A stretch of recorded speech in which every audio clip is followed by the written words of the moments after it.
You're listening to Penny Dreadfuls from the Moth Sanctuary.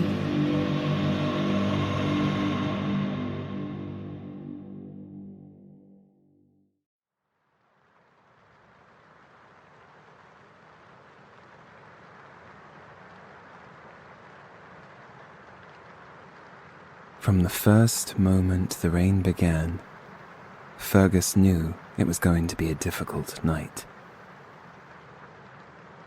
His secret den under the premises of Delaney Street had been running slow for days, but the arrival of the rain meant business would be even harder.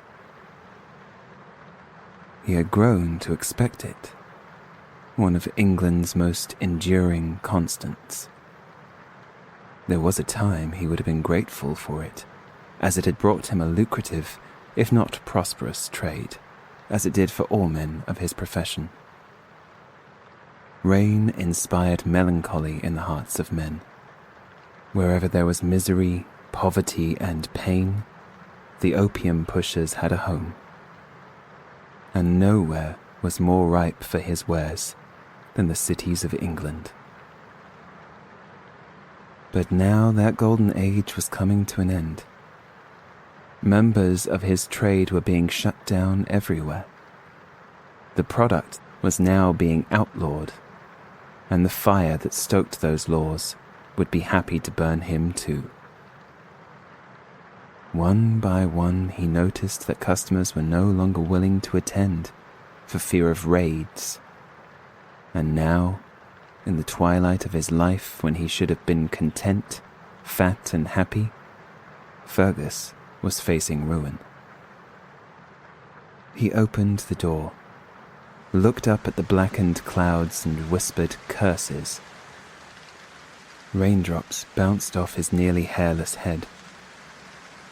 If it weren't so heavy, it would almost be refreshing. Walking up the steps, he took a cursory glance up and down the street. It was deserted. He made his way back down and inside. The scent of damp mingled with the stale remnants of smoke on his clothes, and he winced at the scent of himself. How far he had fallen. After he took over the den from Shao, who had built it from nothing and established himself as the purveyor of the finest product available in the local area, Fergus used to bring his product to the most lavish homes of the aristocracy and enjoy all their shared comforts as they nodded in and out of reality. Back then he inherited Shao's reputation and was in high demand from sophisticated customers who sought to expand their minds. But now he is something to be feared. Someone flooding their streets, homes, and people with poison. The hypocritical backstabbers. He was glad he took all he could from their homes when they weren't looking. To know that he got one over on the fools before they could take everything from him gave him comfort.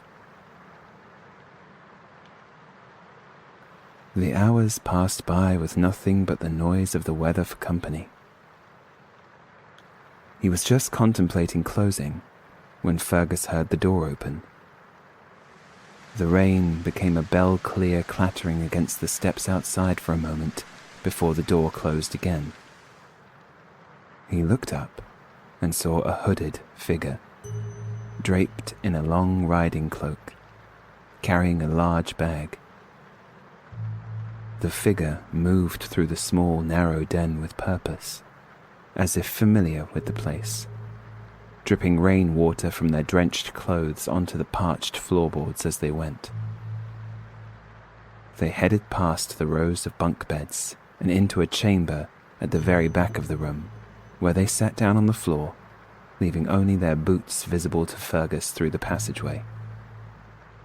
Fergus was grateful for the break in the monotony of the evening.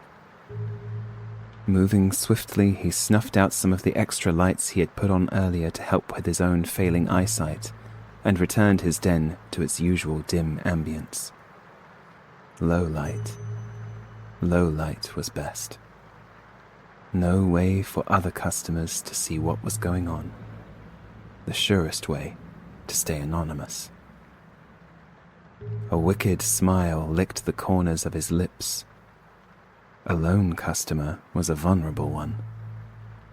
Who knows what valuables they could lose in the dark? A heavy, weary sigh emanated in the back chamber, and Fergus ambled towards the visitor. The figure was half reclined on the floor, leaning back on a set of pillows and moth-eaten blankets. They still wore their wet cloak, which was soaking the fabric underneath. "Good evening," Fergus said in his best calm and discreet tone, one he had used thousands of times with figures from all walks of life.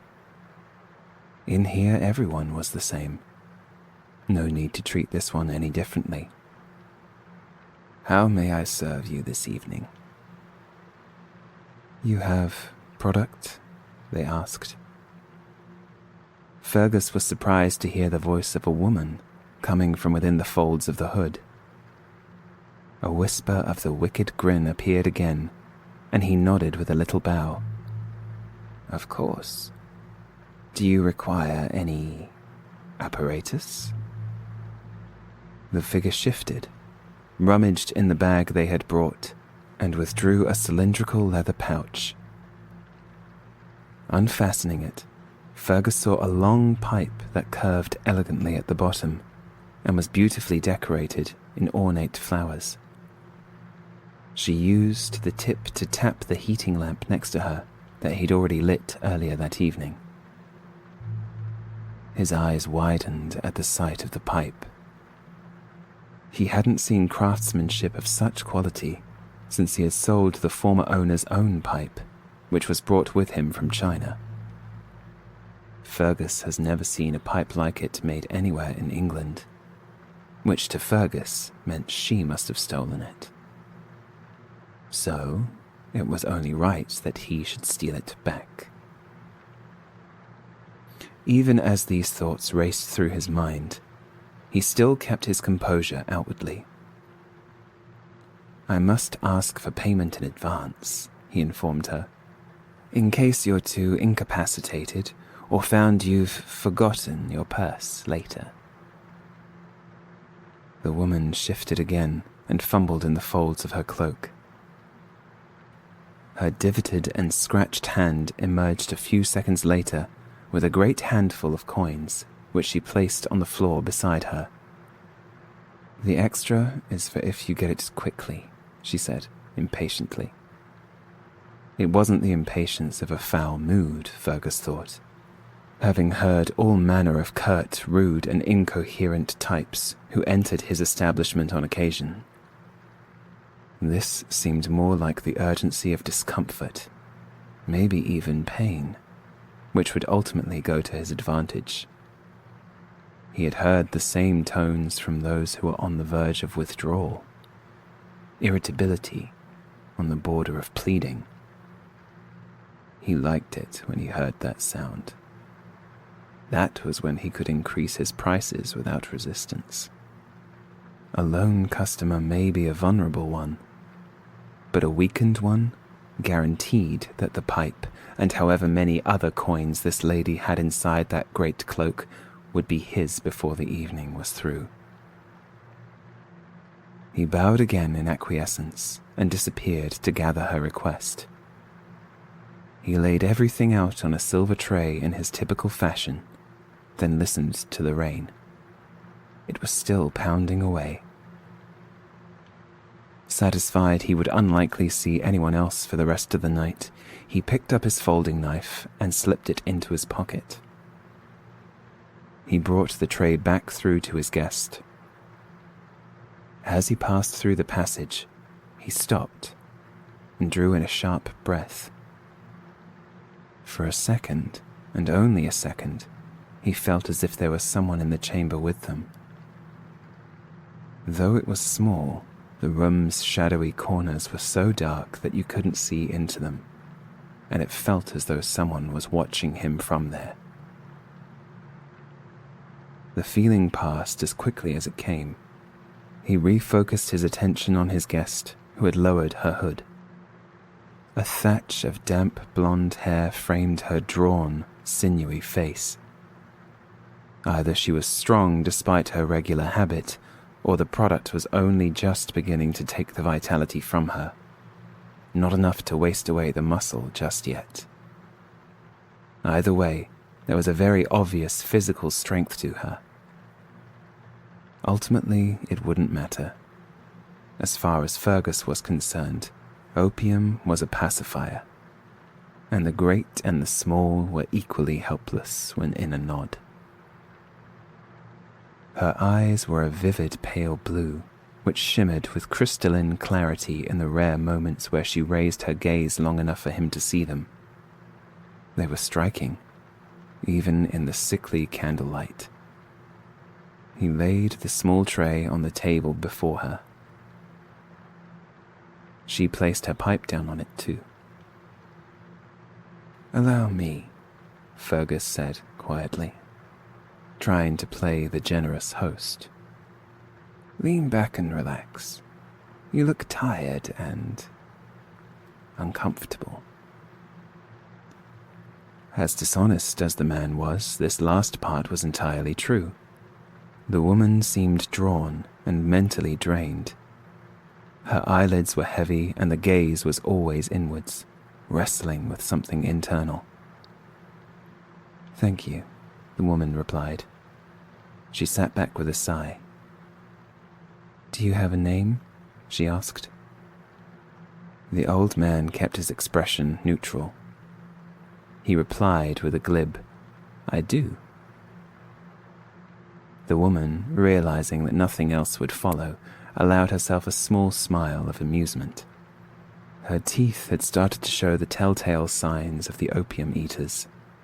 Not yet far enough to be irreparable, but if she kept it up, they would go the way of so many others Fergus had seen.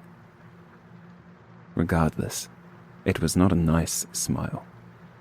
It was mirthless and somehow cold, and Fergus brought himself back to concentrating on his task rather than look at it. "Why are you out tonight?" he asked, grateful for any sound to break him out of his thoughts. "We do not see many like you in places like this." A gravity fell across the woman's brow, carving further into an already deeply etched line of concern. "You ply what must mostly be a night trade, providing a release for those who wish it." She paused as if to consider her next words. "In a way, I do too." She clattered around with the accoutrements on the table, preparing her smoke in a ritualistic way. "Some of us are tasked with terrible purpose." She raised her pipe. "This is the only thing that can make that purpose bearable." Fergus didn't understand, but nodded anyway. The small talk he was attempting was merely a way to bide his time before she went into her delirium. The precious medicine burned in the pipe stove and glowed brick orange as she took a drag. The familiar acrid scent filled the air. She inhaled deeply, filling her lungs, then released the breath in a sharp movement, filling the room with smoke. Grey tendrils rose and danced on the air.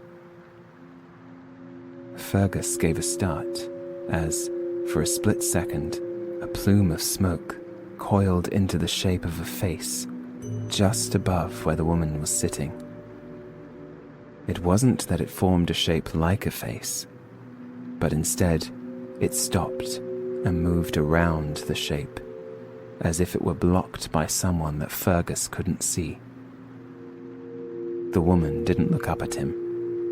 She was too absorbed in the feelings brought on by the rush of the first inhalation, but somehow must have noticed his sudden glance and the change in his body language, for she then said, "Can I tell you something?" Her voice was only slightly thicker than it had been, and she was far too cognizant than even the regular customers after their first drag. My mother was a smart woman, a woman of means, of wealth. She gave me a secure childhood, roots from which to grow from, the savvy and know-how to wrestle people with words and nothing but words. My father... She took another drag from her pipe and exhaled into the air above her head once more. Fergus looked fretfully for any trace of the shadowy figure. He thought he saw the smoke cling faintly to the outline once again, but couldn't be sure this time. My father found a home in the dark places. The things that lurked there were afraid of him, and they were right to be. He was a strong man, a man of such intense passion that he rose up from his own death. I loved my father.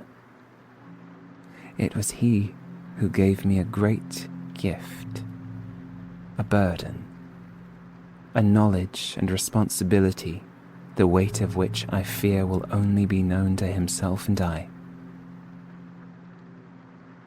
The words could have been the ravings of any addict, but Fergus could hear the absolute sincerity behind her tone, solid as stone.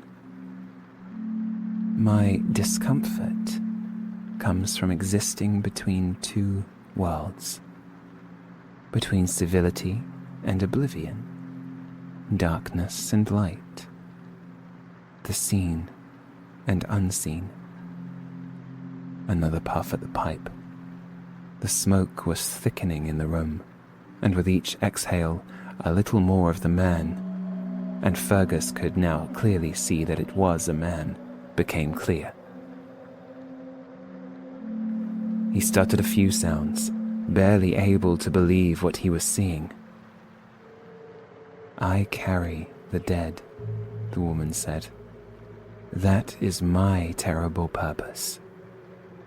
I carry them on my back as sure as I carry that satchel. I've seen them since I was young. They used to frighten me. But I remembered my father's words. These things in the dark are not to be feared. They are to be helped. If you can hear these speakers of the dead too, then it is your duty to listen.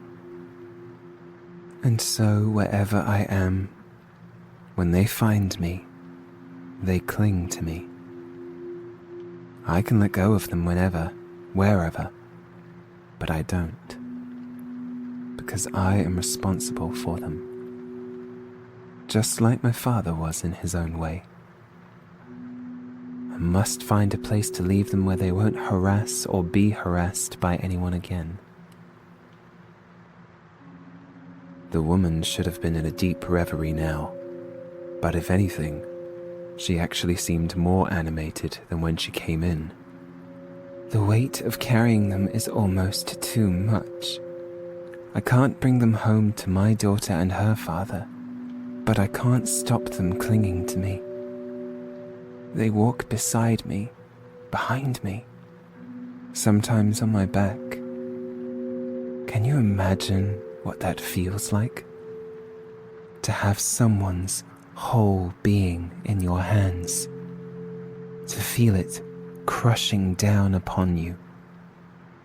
The echoes of everything they ever were, as fragile and easily lost as smoke. Another inhale. But what to do with them? These precious whispers. Where else are they supposed to go? An exhale. More smoke filled the room, and again the man came into view. He moved very little, but he was moving. I have created so many haunted houses, filled them all with spirits. She breathed in deeply as if starting to feel the full effects of the drug. She shut her eyes and rolled her head around as the sensation overcame her. Fergus couldn't take his eyes off of the space just beyond her left shoulder, where the smoke man still hovered. When she opened them again, her crystal blue eyes were now full black, pupils widened in horror and gazing at the ceiling. "They tell me things, the secrets of 1,000 souls, the hurt they caused, the hurt they received. This one I found not far away. He was lost, confused, and sad. You've met him before. He sees you, Fergus. He knows the lies you tell yourself, sees you make people sick and steal from them, make people sick and kill them. And he knows the feeble rationale you tell yourself for it, and that behind those lies there is nothing but pure greed.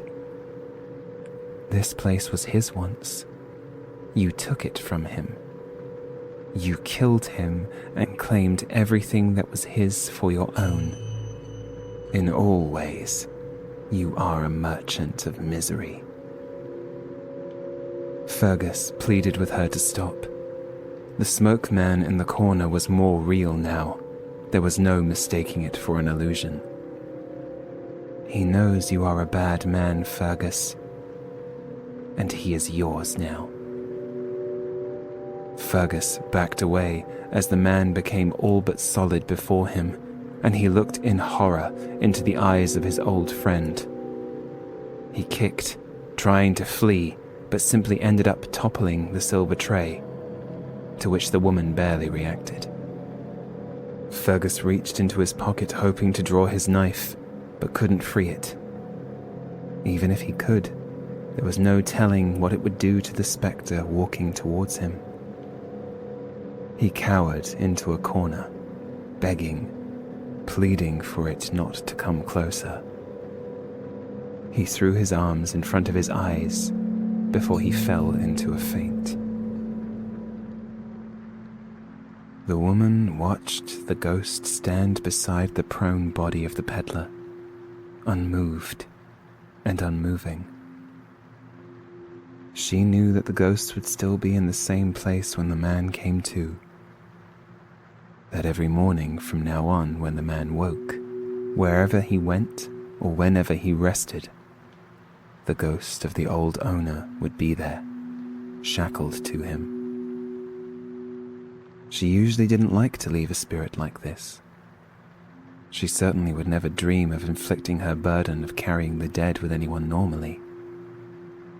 But from what this spirit said the opium dealer did to him, and to dozens of others, she didn't feel bad about it at all.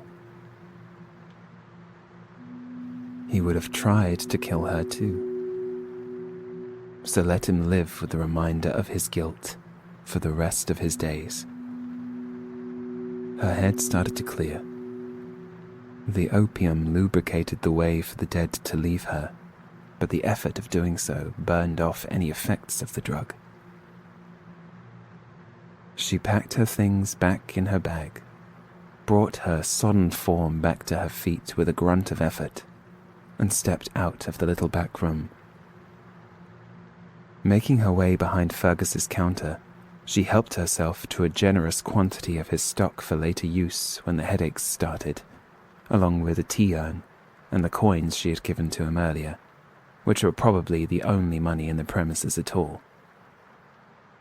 With these items secured in her bag, she pulled her hood back up, then looked back towards Fergus and the ghost. The spirit was less distinguishable now, as it acclimatized to its new charge. Satisfied she had accomplished all she needed to do, she pulled the door open, pouring the clean night air into the dank space, and stepped back out onto the hard streets and the cold rain.